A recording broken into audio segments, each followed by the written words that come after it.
More for you on that later today. In terms of my role, as we've described previously, we've continued to manage the investigation as we have in the past, and it's being handled appropriately. You know, if it's Bob Mueller or Rod Rosenstein or Matt Whitaker or Bill Barr, that investigation is going to be handled appropriately by the Department of Justice.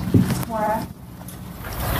Mr. Deputy Attorney General, since we have the benefit of you here today, would you mind weighing in on the memo that was revealed last night from the president's pick to leave the department, Bill Barr, that weighed in on the Mueller investigation, calling the obstruction inquiry fatally misconceived? And also, given the Barr nomination, should we expect that the ultimate report on the Mueller investigation would be deferred until he's confirmed? Bill Barr was an excellent Attorney General during the approximately 14 months that he served in 1991 to 1993.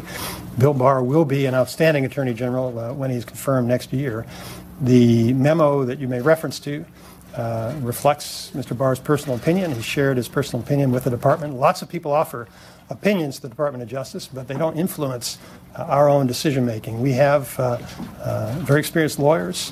And obviously our decisions are informed by our knowledge of the actual facts of the case, which Mr. Barr didn't have. I didn't share any confidential information with Mr. Barr. He never requested that we provide any non-public information to him, and that memo had no impact on our investigation. Yeah. Two very quick questions. Number one, can you give us a sense of the number of groups like this operating in China that are attempting to steal information? And then my second question is on the rule of law.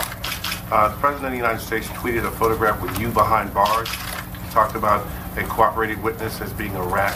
Can you assure the American public that this department will make sure it operates directly on the rule of law? The second question first. This department operates under the rule of law. That means we make our decisions based on the facts and circumstances of each individual case and without regard to partisan political considerations.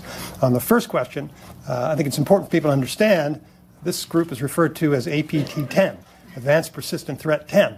It is not the only one, and I think Director Wray can talk with you a bit about what the FBI does, not only to prosecute perpetrators, but to work with American businesses to try to deter and prevent these sorts of attacks. The one thing I would add to what the Deputy Attorney General just said is that in addition to these APT-10 group, or APT-1 through 9, or the APTs of the future, we have lots and lots and lots of criminal hackers working in varying ways in coordination with and on behalf of nation states. It's what we call a blended threat. Think of it as just outsourcing your criminal or espionage activity to mercenaries.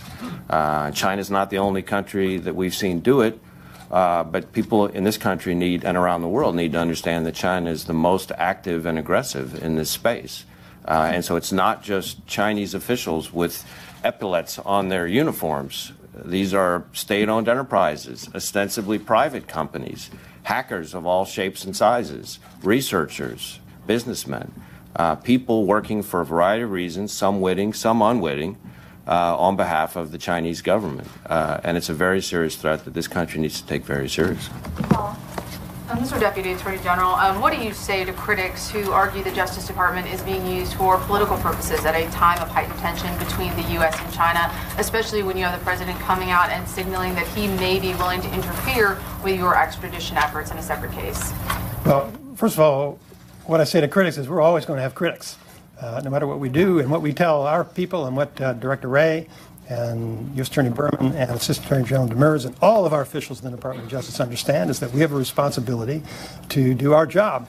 We have a responsibility to investigate cases based on the facts. We need to apply the law and make independent decisions about what steps to take. So our decisions about whether or not a case merits prosecution are not affected by any other political considerations. One follow-up question, Mr. Deputy Attorney General. Why did you decide not to prosecute AMI, even though they admitted to trying to interfere in a free and fair election? Are you holding corporations to a different standard than individuals? I'm not going to address that question here. Last question, Kevin. Mr. Deputy Attorney General, can you address this? Lawmakers have tried with little luck to enact a protection for Robert Mueller through legislation.